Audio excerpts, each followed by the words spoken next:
Coming up here on the San Francisco 49ers Report, how this breaking NFL news today impacts the Niners moving forward. Could Maxx Crosby be a Niner? What a dream trade target that would be. The 49ers today worked out several players. Is a signing on the horizon?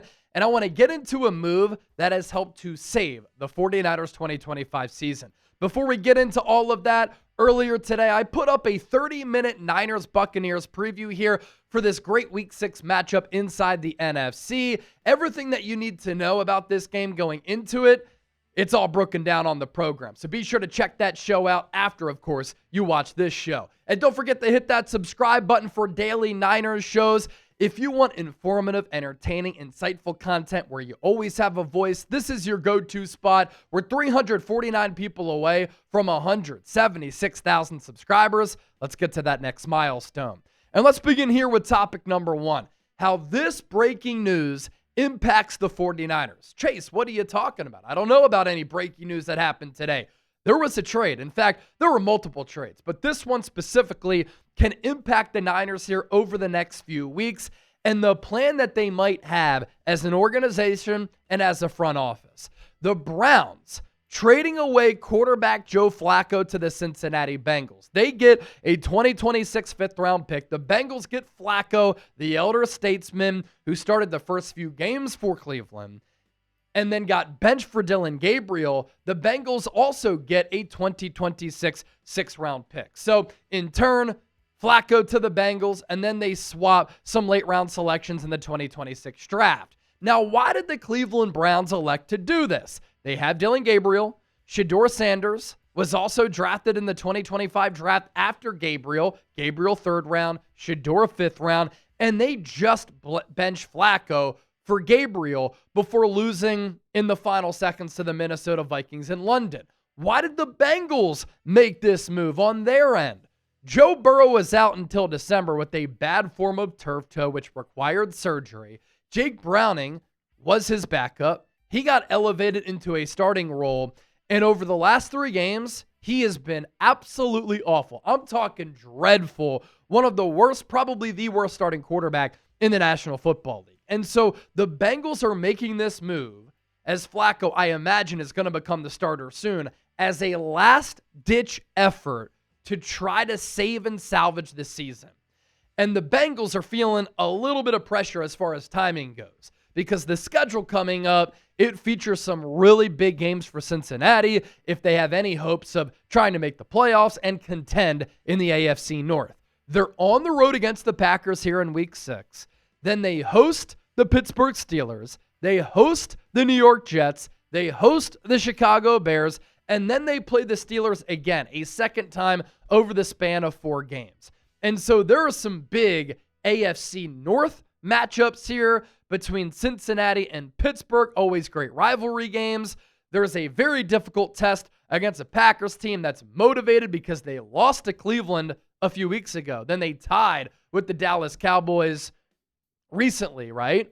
And then you have a winnable game against the Jets. If Cincinnati can salvage some of these games and maybe split with Pittsburgh, their hopes of making the playoffs are alive. Now, it's not a consistent heartbeat, but at least it's a heartbeat, right? Because nobody has really separated themselves within the AFC North. You have the Steelers at 3-1, the Bengals at 2-3. They're 1 game back in the win column of being in first place in this division. And if they can continue to fight to stay atop or near the top of this division, if they get Joe Burrow back in December, maybe they have a fighting chance. Another thing that's huge inside this division is that the Ravens, surprisingly, this has shocked everybody, 1-4 to begin the 2025 campaign. And they have had a litany of injuries to so many important players. Their season might be done, but they're also still kind of in the mix because nobody has run away with this division. Then you have the Cleveland Browns there at 1-4. And from the Browns standpoint, it's like, we're going to go with Dillon Gabriel anyway. We'll get a look at him. We'll get a look at Shedeur. Joe Flacco no longer in our plans. He was the placeholder all along for our young quarterbacks, so we'll send him to Cincinnati. Now, how all of this impacts the Niners, I'm sure a lot of you have that question. Some of you have pieced it together. Some of you still haven't. That's why I'm here for you. The Bengals here in making this trade want to see if they can improve the quarterback spot and improve their quarterback play, win some games to see if they can get into the playoffs, or at least be competitive until Joe Burrow comes back from that turf toe surgery. So they're bad, and I don't think that this move is really going to help them, but this is their desperation effort to see if it can help them. And so either way, this delays the possibility of the Niners trading for Trey Hendrickson soon. Now, the NFL trade deadline is after Week 9 going into Week 10. So the Niners still have some time and some wiggle room to try to find a pass rusher to fulfill the shoes of Nick Bosa, to make this pass rush better and improve it, because the last 2 games without Bosa, they've really struggled. But if we were hoping for the Niners to trade for Hendrickson here in the next couple of weeks, in the hopes that the Bengals also continue to lose games, they're making this trade to see if they can keep their heads above water, and it delays the possibility of a Hendrickson trade soon. And I think the Niners need to make a trade soon. I mean, you look at their pass rush production by week, right? And Nick Bosa started these 3 games, and then he was lost early in this Week 3 affair with Arizona. In Week 1 against Seattle, the team had 10 pressures, a sack, 2 hits. In Week 2, 22 pressures, 3 sacks, 2 hits. Week 3, 22 pressures, a sack, and 3 hits. In the 2 games without Nick Bosa, full games without Nick Bosa, the Niners have 1 sack and 1 combined quarterback hit. Not a sustainable way to play defensive football. Now, the 16 pressures against the Rams was a step up from the only 5 pressures that the Niners got against Jacksonville, but there's certainly an alarming trend here, and that goes to show you how great and how dominant Nick Bosa is as a player. And you also think about what he did within this time frame, right? He pushed Abraham Lucas into the lap of Sam Darnold, forced that fumble, ball out, Niners recover, game over. Week 2, he had a massive sack that helped to decide the game. And so I think San Francisco needs to make a move. We'll see if it's for Hendrickson or somebody else. And speaking of that, let's talk about another trade target.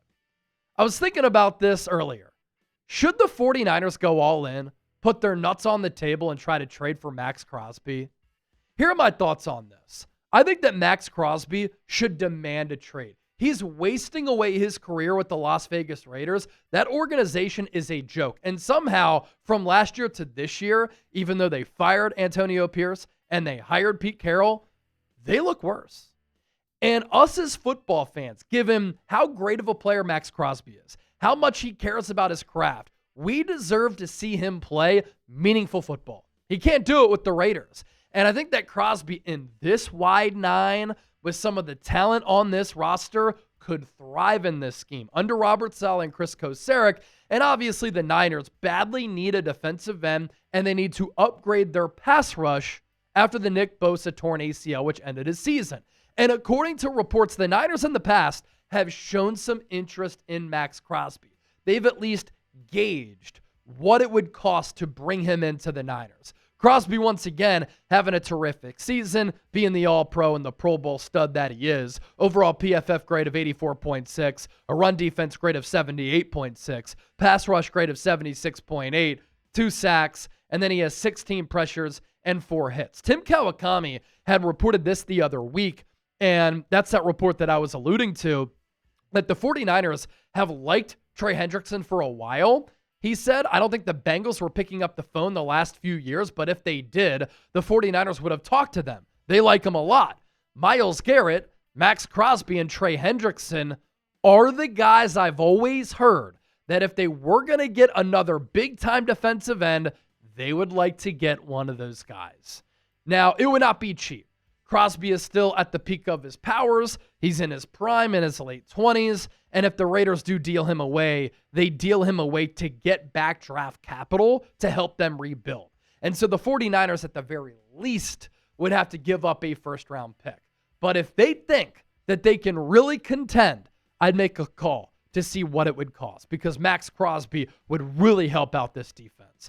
Still to come here on the show. The Niners today at the SAP Performance Facility worked out several players. Does that indicate they're going to sign somebody soon? Usually it does. And I want to talk about a move that has saved the 49ers season. But how about our sponsor? This product is a game changer and a life changer. It's the Tushy Luxury Bidet. See it for yourself at hellotushy.com/Chad, and we have a fantastic deal that I want to tell you about here. Tushy is the everyday luxury bidet that instantly transforms your bathroom habits and your bottom health for life. 99% of people who wash with Tushy Wave feel cleaner and fresher after going to the bathroom. This instantly modernizes your daily routine and bathroom with a super sleek seat plus 2 separate front and rear nozzles for the most complete clean. It also features a soft close lid and a seat that's slam-proof for a gentle, luxurious finish. Every Tushy bidet easily attaches to your existing toilet without the need for additional plumbing. This is daily decadence, ladies and gentlemen, with practical benefits. Over half the people who wash with Tushy soothe their hemorrhoids, and 9 out of 10 people reduce itching and discomfort. Nobody wants an itchy a-hole. You don't want to feel like an a-hole. The Tushy will help solve that. Instead of wiping endlessly with toilet paper, Tushy pristinely removes 99% of bacteria while protecting your natural skin barrier thanks to one natural ingredient, fresh water. Every Tushy bidet comes with a 30-day hassle-free return and a 12-month warranty. Fits 95% of toilets, fresh as tap water, 8.5 do-it-yourself install, no outlet needed, just fresh water. That's all it takes. Remember, a-hole is only a dirty word if you wipe. For a limited time, our listeners get 10% off their first bidet order when you use the code CHAT at checkout. That's 10% off your first bidet order at hellotushy.com with the promo code CHAT. All right, these 6 players working out for the 49ers today and some familiar names who have been with the Niners before. Joyner is probably the most intriguing name on this list, notably played for the Las Vegas Raiders. Other players working out for the Niners, Michael Dwumfor, who spent some time with the team. Jonathan Garvin did as well. Bruce Hector, Shaquille Brown also spent some time with San Francisco. And let's try to do this together. The other player working out for the Niners today, Tommy Akingbesote. I think I got that right. If I didn't, you let me know, and you can say it phonetically for me down in the comment section. The Niners also did make a roster move today as they released defensive back Jalen Mahoney from the practice squad. He was with this team during the summer, didn't make the initial 53, brought back to the practice squad, let go, brought back, let go. A body who they trust clearly on that taxi squad, but he has been let go. Wouldn't surprise me if he does come back. All right, let me round out with this. The 49ers' decision to get rid of Jake Moody and sign Eddy Pineiro has been a season saver. That's not a hyperbolic statement. I mean that quite literally. And you think about Eddy Pineiro's big-time clutch kicks this year for San Francisco. They've come in big spots. They've helped to decide games, and they've helped the Niners win a lot of close games. Against the Saints, 2 40-plus yarders right down the pipe. He had the game winner as the clock bled out against Arizona. The celebration was awesome. He had the 59-yarder, a career long, and the overtime kick against the Los Angeles Rams. And he's brought this team a lot of juice and a lot of swagger. And you don't think of kickers as having swag. Kyle Shanahan has acknowledged that. This guy has a lot of intensity to his game, and it's pretty incredible that he wasn't with the team, considering the fact he's a top 5 most accurate kicker of all time. And we've seen that happen in reality for the Niners, right? This year, he has been awesome. He's a perfect 11 of 11 on his field goal makes and attempts. 3 of 3 from 20 to 29 yards. 3 of 3 on kicks of 30 to 39 yards. 3 of 3 on kicks of 40 to 49 yards. And how about this? Jake Moody would never. 2 of 2 on kicks of 50-plus yards.